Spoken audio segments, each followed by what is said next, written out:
Alright imbukelo yezwide production ngikubingelele lapho ngasekhaya nguzwide wasehluhlu umzukulu ematsha umnqobo waso ukede sebindi basaba abaningi umntakanyanda kamakoti indukuza abashaza ababhevula. Namhlanje sila eThekwini enkabeni yeTheku nedolobha. Ngicela ukuthi uma kuthi uyaqala kungena kulolu hlelo wenze nje kulungile ucinezelo subscribe ukuze uzokwazi ukuthola konke okwenzakalayo. Namhlanje sizwide production sithatha isinqumo sokuthi siphume sihambe siyokhuluma nabafowethu abahlala emgwaqeni sizama ukuthola kubona ukuthi baqala kanjani ukuhlala emgwaqeni ngoba kuyenzeka mhlawumbe siyabazonda kanti asizazi izathu ezabenza bahlala emgwaqeni.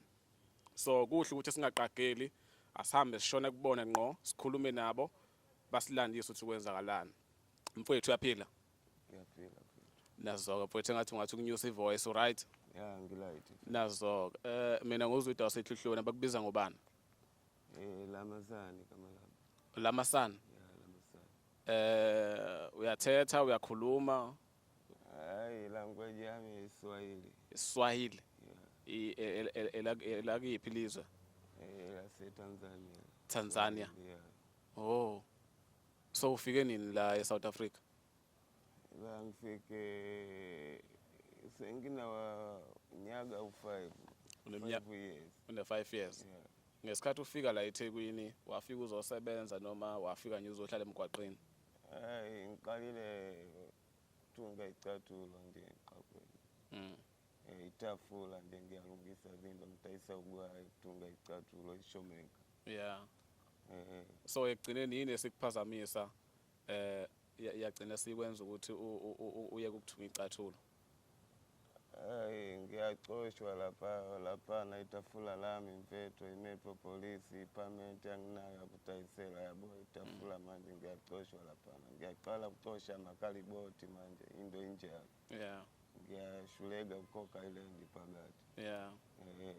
Njengoba sikubona uthola amakhalibhothi uthema usuka ekudayiseni wathatha isinqumo sokuthi ngcono uhambe uyocosha amakhalibhothi udayise wona. Ngithola imali encane ngongisiza ukuthenga something. Yeah. Ngenxa ukuthi uMetro ufuna ipermit. Yeah. Yeah. Manje iParliament yanginayo lapha. So ekhaya elokhozaneni eTanzania ugcine nini khona? Hayi angami ngibuye man. Awukazi ubuyela. Uyafisa kodwa ukubuyela. Man ngithola imali hayi ngiyabuyela ekhaya. Yeah. So ngoba udayisa amakhalibhothi uhlala lapha emgwaqeni noma? Ngihlala Mnyango mfethu.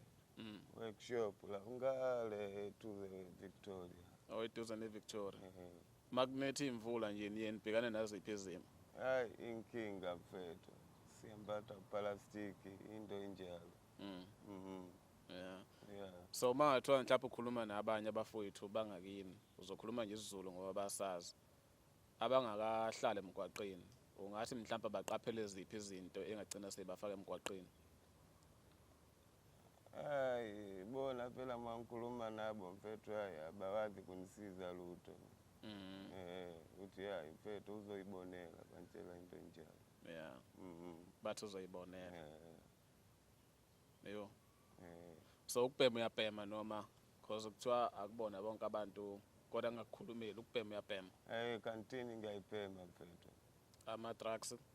Ama-drugs angibhema ngiyabhema kantini ngiphuza na utshwala. Yeah. Ngikubuza ngamaSibomu because ngihlezi ngizokuthwala abantu bangale ngaphandle abayibhemi lezo zinto. Ngisho ngakuthiwa uyayibhema futhi bengeke ngikubuza ukuthi uyithathaphi yabo. Bengifuna ukuconfirm ukuthi kuyiqiniso ukuthi labantu bangaphandle abayibhemi. Yini ekwenza uthi wena nje cha uyayiqhelelanisa nezidakamizwa?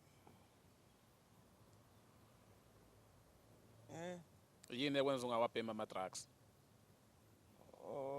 Hayi ngiyabona phela yabiza ama-drugs manje ndaba ama-drugs adayiswa 50 rand, 40 rand, 70 rand, 100 rand manje leyo imali ngiyabona angisebenzi ngizoyithatha.